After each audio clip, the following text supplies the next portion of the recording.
I like to propose a toast. I said toast, mother. Nah, nah.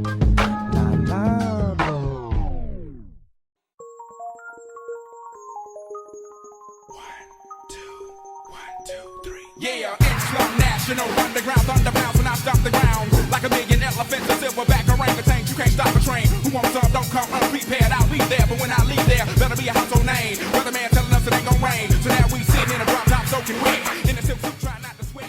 Hit somersaults without the net. It works about as easily as you could ask for, Sue. You've got the perfect player. If there's a player that was born to play the way Steve Kerr's Golden State Warriors play, it's Kevin Durant. He's an excellent three-point shooter, and the quality of the looks that he's going to get now are going to be so much better because of the teammates he's playing with. I'm viewing it as the weakest move I've ever seen from a superstar. Plain and simple. That's just how I look at it. It's not that he's leaving Oklahoma City. If you're not happy there and you want to move on and you want to grow as a player, there's nothing wrong with that. But the flip side is this. They were up 3-1 in the Western Conference Finals. Not one, not two, but three different times. He was 48 minutes removed from getting to the NBA Finals by winning the Western Conference. 3 times he failed, particularly in Game 6. And you depart for the team that beat you when you're on the cusp of getting to the finals yourself or ultimately winning the championship for the franchise that you've been with since you've come into the NBA. I think it's incredibly weak. What is going on? And welcome to KC's Corner. It's your boy KC. You know what it is, man. All right? And you know when you come into KC's Corner, you already know what to do. Put some respect on my name. You understand me? When y'all saying my name, put some respect on it. Please put some respect on my name, man. But I appreciate y'all taking the time to listen to KC's Corner. And you guys know what is on everybody's mind. I came in with a couple of different ways of looking at it. PJ Carlissimo had something to say about it. The whole world had something to say about it today on Independence Day. Well, Independence Day was yesterday, 4th of July. Happy 4th of July. Hope everybody had a safe, fun 4th of July. Pray to God nobody JPP'd themselves. You know what I mean? We don't need any of that.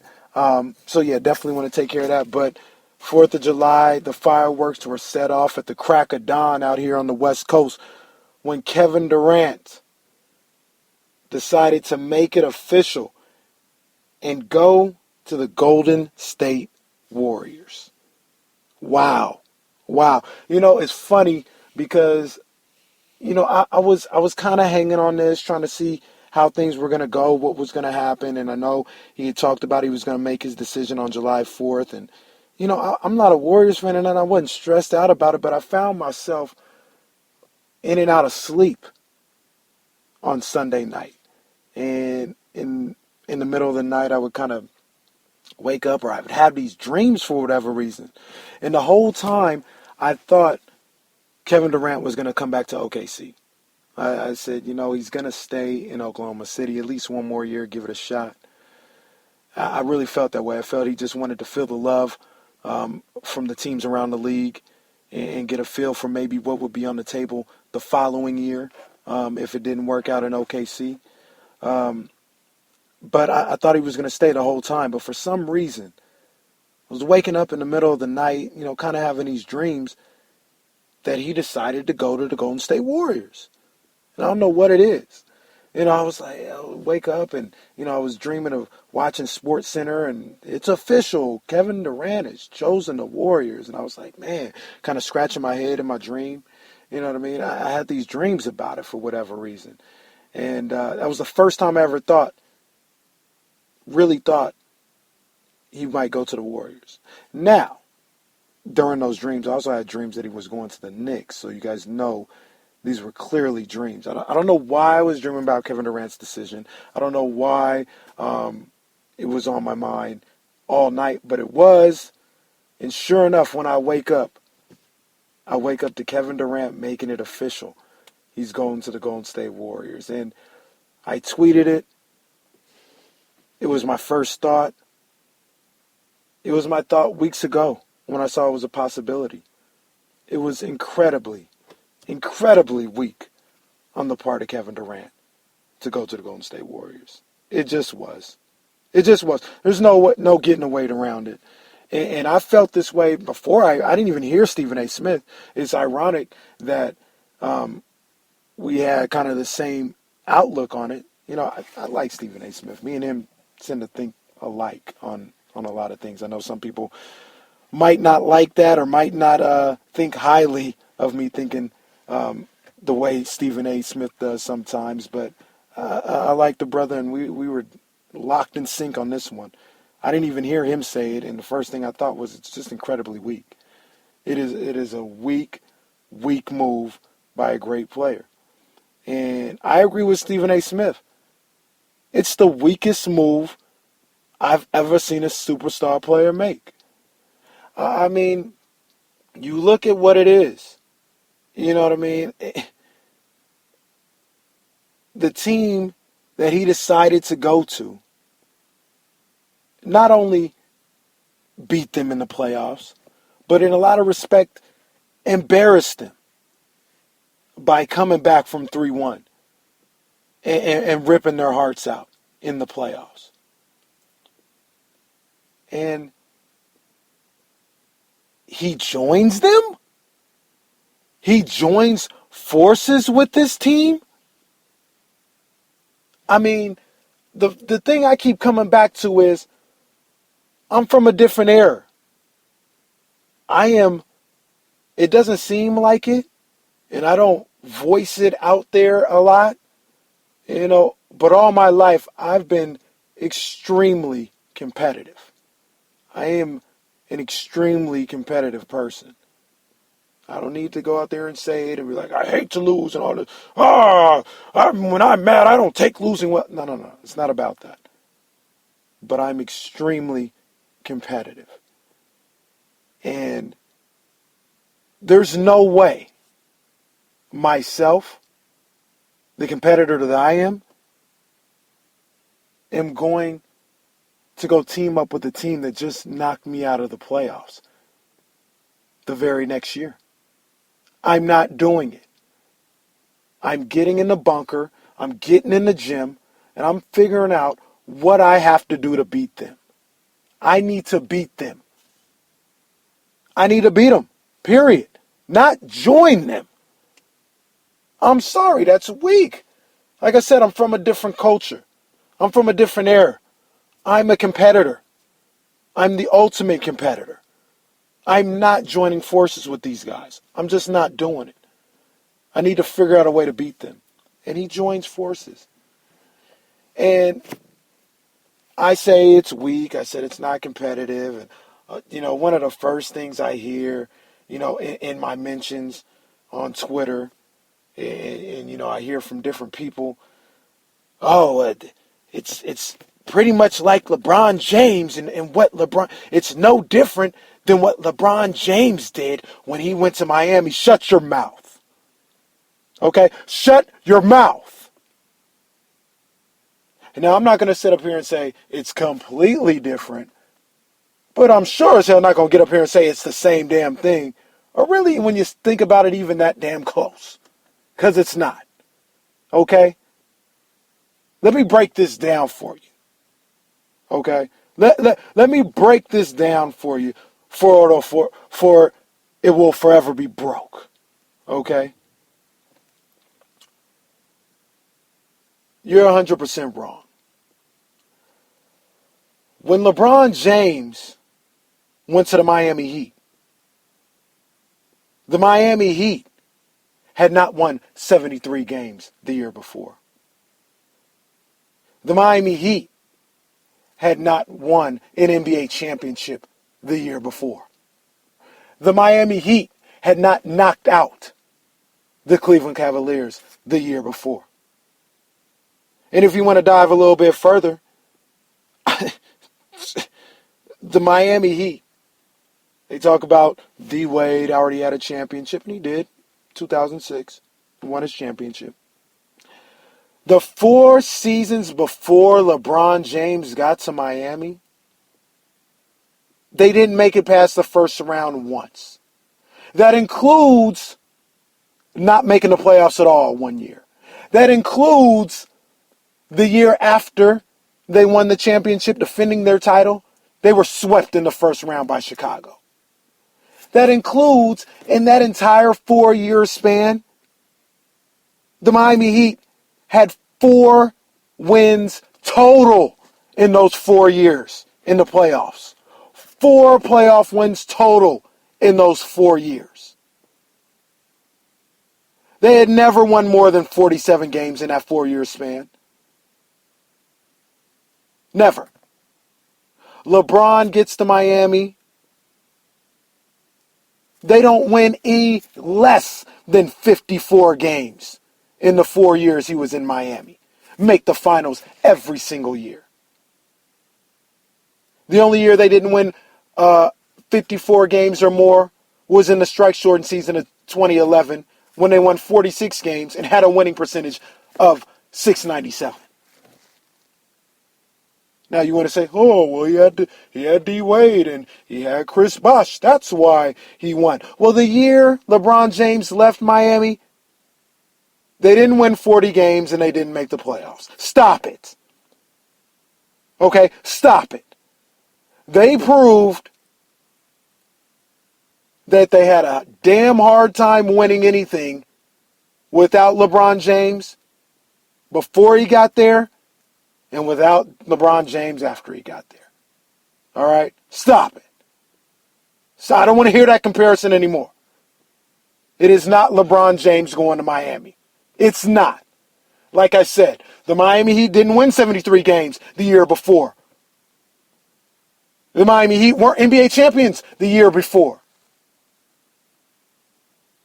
The Miami Heat didn't knock out the Cleveland Cavaliers the year before. If you want to say it would have been the same thing, you would say it would have been LeBron going to Boston and saying, you know what, I can't beat Boston. I'm going to go join Paul Pierce, Ray Allen, Rajon Rondo, and Kevin Garnett. I can't beat them. That's what this is.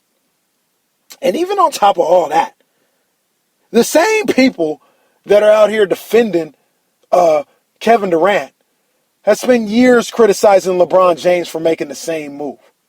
So you can't sit up here and spend the last 5 years putting an asterisk next to LeBron James and saying what he did leaving Cleveland in the decision was so disrespectful and such a weak-ass move.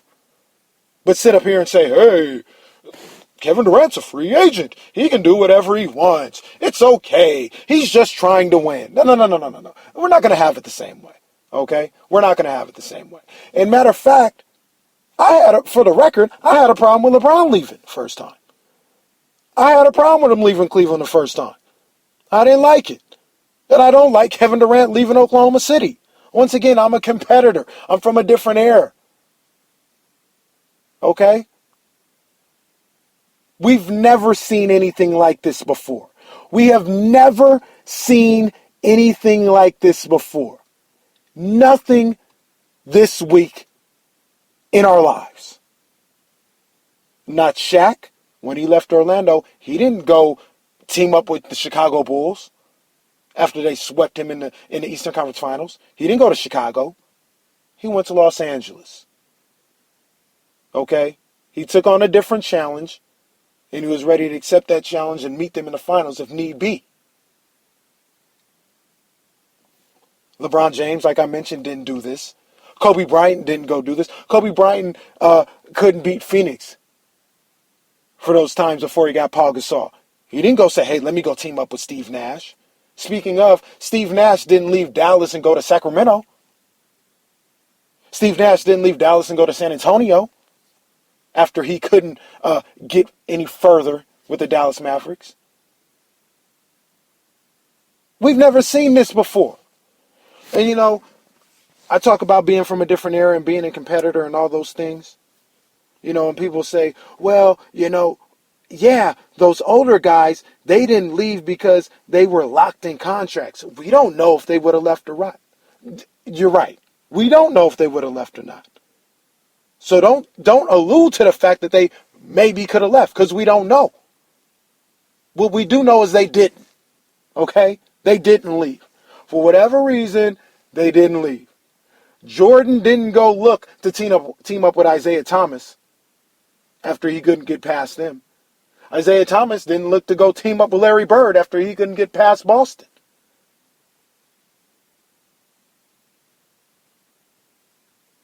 And it's not just teaming up. This guy is in the prime of his career.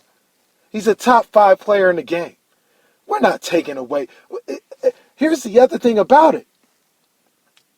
He's held to a different standard.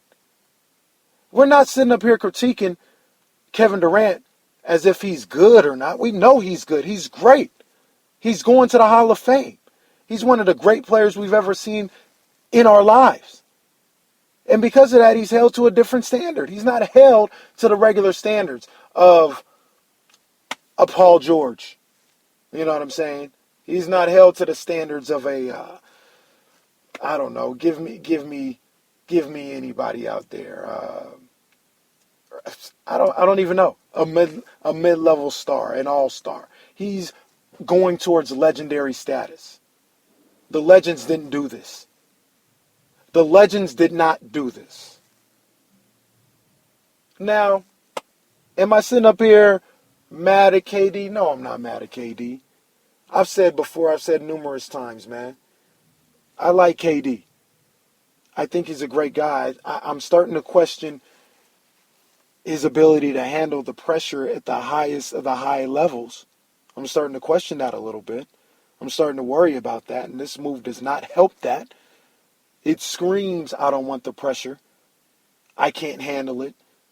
Let me move on and take the easier route. That's what it screams. But I like the guy. I love the player. He's a great player. I've said that numerous times before, and that doesn't take away from his ability on the basketball court. This does not take away from that. I don't know the man personally, but seems like a great guy. This does not take away from the type of guy he is. But you know what? Starting with his performance in Game 6 of the Western Conference Finals, I've just been disappointed by Kevin Durant. I've just been disappointed. You know what I mean? Just been disappointed. He's left a lot to be desired in these last 2 months. You know, and this is the culmination of it. I'm just disappointed that he would take this route. I don't lose respect for him. I'm not going to call the man out of his name. It's not that serious. It was his decision to do what he wanted to do, and this is the move he wanted to make. But like I said, as I keep referring to, as somebody that's coming from a different era, as somebody as competitive as myself, I'm just disappointed that he took this route. That's all. That's all it is. Now, speaking of basketball terms, don't get it twisted, okay? This doesn't take anything away from how good Golden State is going to be. They are going to be scary offensively. They're going to be unguardable. They're going to be unguardable. They've got like 3 of the top 5 shooters in the game, probably, on the court. Put that along with somebody like a Draymond Green. They are scary out there. They are a problem. They are hands down favorite today to win the NBA championship. It is going to be tough for anybody to beat them. Now, this whole time with Golden State, I always felt that going after KD was something that, like, it would definitely help. I mean, you got an opportunity to go after a top 5 player. He's mutually interested in you the way you're interested in him. I mean, you've got to take advantage of that. I understand that. But I always felt like their biggest hole was inside. I thought they lost the finals and they almost lost the Western Conference Finals because they were exposed to being able to get beat up. You know what I mean? Andrew Bogut, Festus Ezeli, Draymond Green, they couldn't match up in the Western Conference Finals. And when Bogut went down in the NBA Finals, it proved to be a huge blow. They couldn't match up inside. And Kevin Durant, he's 6'11", you know, he's a very good rebounder, you know, underrated rebounder, but I don't think he helps out your problem on the backboards and defending inside and getting on the boards as much as, say, a Dwight Howard would or Al Horford would. 2 guys that I thought would be really good for what they were trying to do. And, a lot of people dogged out Bogut, when he went down. And they said it. That's why I don't want to hear no excuses. I heard numerous times from Warriors fans and people who watched the game. They said, oh, well, in the clinching game last year, Andrew Bogut didn't even play. So it's not going to be that much of an issue. And I felt the same way. But he was a factor. And I think his ability to be a distributor from the high post and in the post and be unselfish in that offense is something that was valuable, and it was missed. And I think that's going to be something that they're going to have to figure out. Is it going to cripple them? I don't think so, because at the end of the day, I don't think there's a lot of a lot of teams out there that can take advantage of Golden State's weakness the way Oklahoma City was able to last year and won't be able to this year, the way Cleveland did in the finals. I think there's literally Cleveland, and that's probably about it. I still think San Antonio is a bad matchup. Golden State is a bad matchup for San Antonio. And I thought the Clippers were even, and I think this KD move, in my eyes, clearly puts a matchup problem in favor of Golden State over the Clippers. So while they do have holes, I don't know if anybody's going to be able to take advantage of them. But, we'll see, man. We'll see. This has just been the biggest move in NBA free agency. There's been a lot of big moves that have been going on, some that I like, some that I haven't liked. I mean, I like what Indiana has done in this free agency period. They traded for Jeff Teague on draft day, only giving up a George Hill. I think George Hill is a good NBA player, but I think Jeff Teague is an improvement at the point guard position. And then going out and getting Al Jefferson, now you're looking at a situation where you've got Paul George, Monte Ellis, Jeff Teague, and Al Jefferson. That's a nice combo to go along with the young fella Miles that they got coming off the bench or being your 4 or something like that. I like what Indiana's done. I like what Boston did, getting to Al Horford. That was a big-time move for them. I think he's going to fit real well with what Boston does, giving them an established offensive threat in that starting lineup. And now moving guys like Sullinger to the bench, where that's where their natural position and natural role in this league is. And I think he's going to flourish coming off that bench. I like what Boston did a lot. I think they definitely improved. Toronto re-signing DeMar DeRozan, I think that was big for them. That kept them in the hunt. Now, they lost Bismack Biyombo, but I think that could be filled.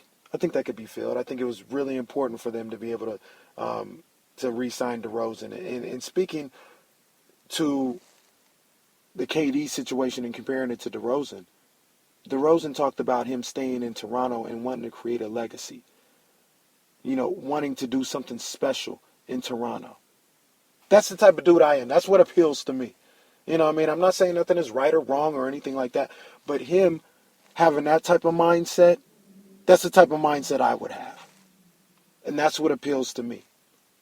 Don't just be another guy out here. You know what I mean? Do something special. Be a part of something special. DeMar DeRozan wants to be a part of something special, something different, something trailblazing. You know what I mean? KD had that opportunity in Oklahoma City. He tried it for 9 years and it didn't work, and he quit. That's what he did. He quit and went somewhere else and teamed up with other people. I understand that. I get it. It's just not for me. But I digress. We'll move on to some of the other things I like. Knicks tape. You guys know, I've talked about this before. I'm 100% a Sacramento Kings fan. That's my heart, okay? That's my heart. 916, stand up, okay? But you guys know I'm a New York Knicks supporter. Okay? And I like what they did in this offseason. I like them taking a chance and adding D Rose on a prove-it deal, a 1-year deal. Going to get Courtney Lee, I thought that was a good look for them. Joakim Noah, it's a nice gamble. Maybe they overpaid a little bit, but all the contracts out here were astronomical and out of control. Okay? I like them making that move and bringing Joakim Noah in as an enforcer. And then today they added Brandon Jennings as a backup point guard. I like that. I like the moves they made to go with my man Porzingis and go with my man Carmelo. The Knicks are making moves. I thought already they were a playoff team once they got D Rose. Now getting a Courtney Lee, a Joakim Noah, and a Brandon Jennings, now we're looking at maybe a middle of the pack playoff team in the East. And that's where they want to get to. Start making building blocks. You don't want to be an 8th seed and face Cleveland. Okay, you want to get into that 7th, 6th, possibly 5th row. You know what I mean? Where maybe you can get a first round upset. You know what I mean? I like what the Knicks did. Okay, I like what Portland did, getting Evan Turner. I think that's a good look for them. I think that's an improvement for them. Throwing him at the small forward and letting him be a guy that gets easier looks, easier mid-range looks. A good defender.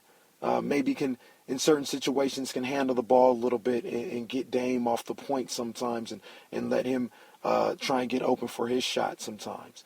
I like that move. I like that move for Portland. I have no idea what a team like the Orlando Magic are doing. I don't know what they were doing paying that much for Fournier. I can't even say his name, Evan Fournier. They gave him $85 million. I mean, really? Really? Come on, man. I got into this not a big one, but I got into a little debate about whether Austin Rivers was as good as Evan Fournier. Fournier? Why do I keep having a problem saying his name? I said his name for the last 2 years. But yeah, I'm having a problem tonight. But anyway, if Austin Rivers was better than him, I think he's clearly better than him. Austin Rivers got paid $35 million, I think. Fournier gets $85 million? Really? I don't know what Orlando was thinking. Bismack Biyombo, I mean, they broke the bank for him.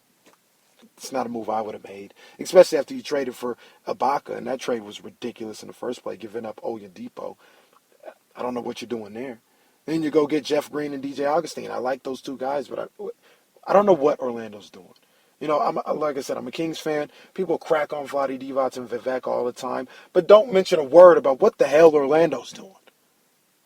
What the hell is this? All right? I don't like what they did at all. I don't like what Houston did. Spending all that money on Ryan Anderson and Eric Gordon. Two good players, but, I mean, they're made of porcelain. They're made of complete porcelain.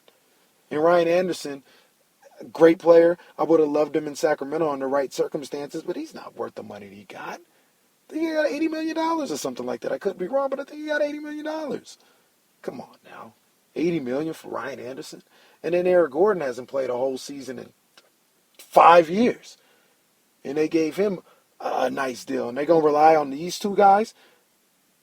I don't like what Houston did at all. Plus, losing Dwight Howard, I don't think that's a good look. Now, I mean, maybe these guys, if they stay healthy, they fit what Mike D'Antoni wants to do. But I don't like what Houston did at all. I think they're a playoff team, but I have my eye on them being around that 7-8 seed fighting for a slot again. I think they have a possibility of sliding out if things don't go right. I don't like what Houston did at all. Don't like it at all. You know what? Another thing that went down, I kind of like what the Los Angeles Lakers did on the low. Now, I mean, I like D'Angelo Russell. I'm not sold on Julius Randle. But I like D'Angelo Russell. I thought he came on strong towards the end. Add that with Brandon Ingram and what they're doing in the draft. Then, what was going on with the likes of Evan Fournier and Matthew Dellavedova and the money they got, I think they got an absolute steal in retaining Jordan Clarkson. I think they got him for 4 years, $50 million. I think that's an absolute steal. I loved it. And then, they were the laughingstock of the first part of the free agent period by getting turned down by Hassan Whiteside and having to get Timothy Mozgov, and I gave him $65 million. That blew my mind. But then when I saw some of these other deals that were going on, I mean, Mozgov isn't a scrub. He's not a scrub. I know he only averaged 6 points a game. I know he couldn't get on the floor in the NBA Finals, and that's going to be an issue for some teams that the Lakers play, but they're not looking at Mozgov as being the savior. Okay, he's not the savior. They got to give the money to somebody. You know what I mean? And I think Mozgov is a decent acquisition as I look into it a little more. Also talking to my man Alan Knox, he broke it down to me as well. Mozgov isn't a bad deal. I'm liking it the more I see it. That doesn't make them a playoff team or anywhere close. But okay, I see where you're going here. By the time maybe in a situation now where OKC is looking possibly at Dylan Russell Westbrook, and now you got a serviceable big man to team up with Russ. You know, and the next year when you're trying to get more free agents, you've got a serviceable big man already there. And then they got to make a little sneaky move getting Luol Deng. I kind of like that. I like that veteran presence they bring in there. So, like I said, the Lakers aren't making the playoffs. You know, they're probably looking at another 25 to 28 win season. You know, and that would be the best case scenario. But I like the moves they're making and setting the groundwork for the young guys that they got there. I'm not mad at what the Lakers did. San Antonio getting Paul Gasol. I'm good with that one. That's a good one. Once again, I talked about it earlier. I still think they have an issue matching up with Golden State, but for everybody else in the league, they're a problem. They are a big problem. And Powell and LaMarcus Aldridge and Leonard, they're going to be solid on the boards. And Powell's going to give them all the things that Tim Duncan wasn't able to give them last year. And we're also speaking of the icon that is Tim Duncan. Reports have him leaning towards retirement. If he does, Timmy, salute. You're one of the greatest to ever do it. Like I said, you're a true icon. All right. Yeah, Paul Gasol, that's a good deal for them. You got teams like Memphis giving max money to Chandler Parsons. I mean, for what, Memphis? What is Memphis really doing? What are they doing? I mean, best case scenario, they're like the 5th seed again, probably like the 6th seed. I got them on red alert for missing the playoffs. I'm just not sold on Memphis at all. I mean, what are they doing? They're not doing anything to be a championship contender. And they're just, we'll just go ahead and best case scenario be a 5th seed, losing the first round in like 5 or 6 games. And that's if everything goes well. I'm not sold on Chandler Parsons, especially giving him max money. I know they re-signed Mike Conley, and I like Mike Conley as a point guard, and it works for what they're doing, but now they don't even have Dave Yeager. You know, a guy who was a really good coach and really fit that system that they had going on when Lionel Hollins was doing things. Now we'll see if that even works with a new coach. I mean, Memphis, what are you doing? Like I said, Chandler Parsons, max money. For what? For what? Zach Randolph ain't getting no younger. All of a sudden, Marcus has foot problems. Look for them possibly to be sellers by the time the trade deadline comes around, if they're smart. Because they're not going anywhere right now. They're wasting everybody's time, pretty much. They're wasting time. So, speaking of Dave Yeager, the new Sacramento Kings head coach, I kind of like what the Kings did in this offseason. Now, you guys know I'm close to the Sacramento Kings. I'm in tune with what they're doing and what they got going on. Once again, being able to get rid of a Marco Bellinelli, I think that was a big good look. Okay, adding Aaron Aflalo. Knicks fans hated Aaron Aflalo and the way he played the last 2 years. I've always been somebody that thought Aaron Aflalo would be pretty good in a situation like Sacramento. I liked what he brought to the table. I liked that he was a decent shooter, above average shooter. I personally thought he at least gave a certain amount of effort on the defensive end. You know, people saying he's a horrible defender. I don't see that. Same people saying he's a horrible defender are trying to tell me that Ricky Rubio's a good defender. So I don't know what the hell they're talking about. All right. But I like Aaron Aflalo. He may be a little past his prime. You know, maybe 2 years ago when I wanted him, that was probably a better time to have him. I understand that. But he's a good locker room guy. He's a good, solid vet. He's a pro. That's what this team has been lacking for a couple years. They need some pros. Okay? Picking up Matt Barnes. He's Boogie's enforcer. He's Boogie's goon. Nobody's going to mess with Boogie without going through Matt Barnes. Now, I got to be honest. I haven't always been crazy about Matt Barnes over the course of his career. one thing that I can respect is Matt Barnes was not a very good ball player when he came into the league, and he worked himself into a certain role. He worked himself into being a better player and being a contributor on good teams. And you can make the argument that the Clippers missed Matt Barnes last year and a player like him coming off the bench. He may be, once again, maybe a little past his prime, but it's a short deal. He's a veteran. He's a pro. Bringing him in, I think, was a good look. Anthony Tolliver. I'm not crazy about it. A lot of people like what he brings to the table. The big thing about all these guys is they came on solid deals. They weren't overpaid. They're not long contracts. And what people don't realize Sacramento has right now is they've got a good mix with these three moves they did right here.